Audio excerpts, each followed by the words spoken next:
honestly, is the nature of Gazan society as we observed it in a very short time we were there.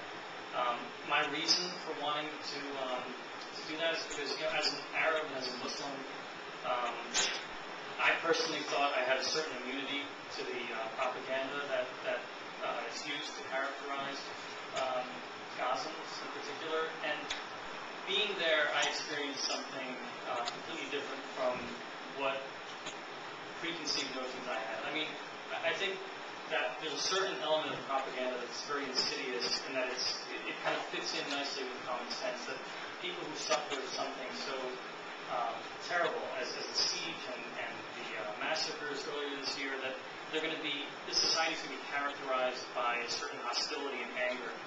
And, to see that just is simply not the case. It's not the case within the society, and I would say also the resistance to the occupation was something that was eye-opening to me.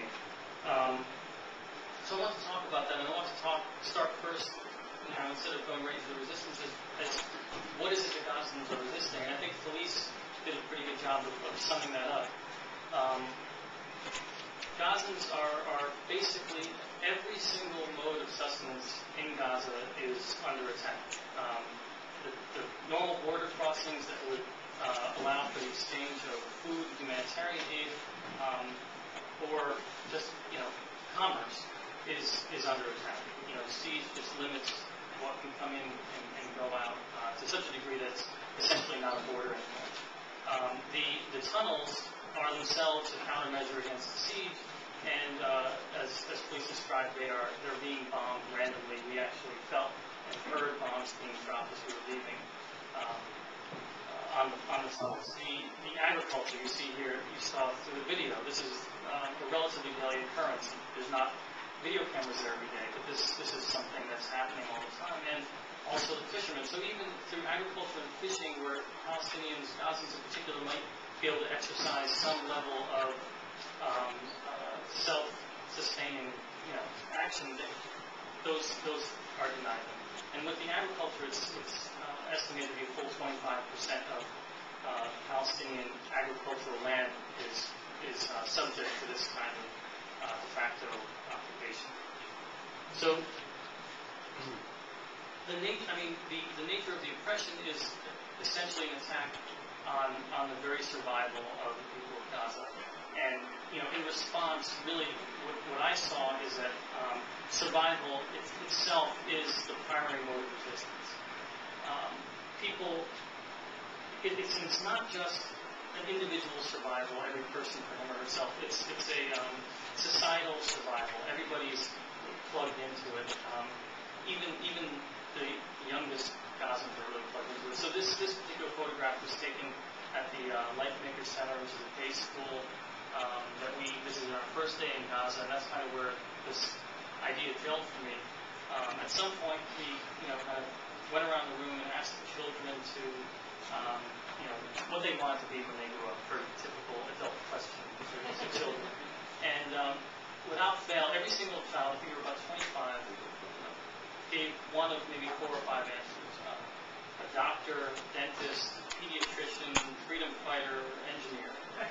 And so, it didn't occur to me until maybe they were 2/3 of the way through that all of these things are exactly what's needed on the ground today in Gaza. Nobody's talking about wanting to be a rock star, or a football player, a singer, anything that would be, I guess, relatively frivolous, and that's both on some level noble and really tragic. It's children that should be enjoying a childhood, and it seems like they're denied that. But we saw that on every level, and the children were just the most poignant example. But just to understand that the survival thing isn't simply a knee-jerk reaction. It's something that takes a lot of effort, especially when you consider the strain imposed by the siege, the occupation, and the atrocities earlier this year. We spent some time with the Gaza Community Health Program, and there they were telling us about some of the tolls that the occupation takes on the mental health of families. In particular, how it kind of propagates through the gender roles. I mean, Gaza is a place that's very conservative, and traditional male and female gender roles still exist in a very strong way. So when men are largely unemployed and aren't able to protect their children, and when children during the siege are telling their fathers, and this is quoting from people we spoke to, that, Dad, I don't want to die, and they're not able. And I mean, what do you do as a parent when you really can't tell your child, even in any kind of convincing, comforting way, that that's not going to happen? So men feel emasculated, and that's a trauma that's passed on through the family in through domestic violence. That's seeing an uptick, and children are even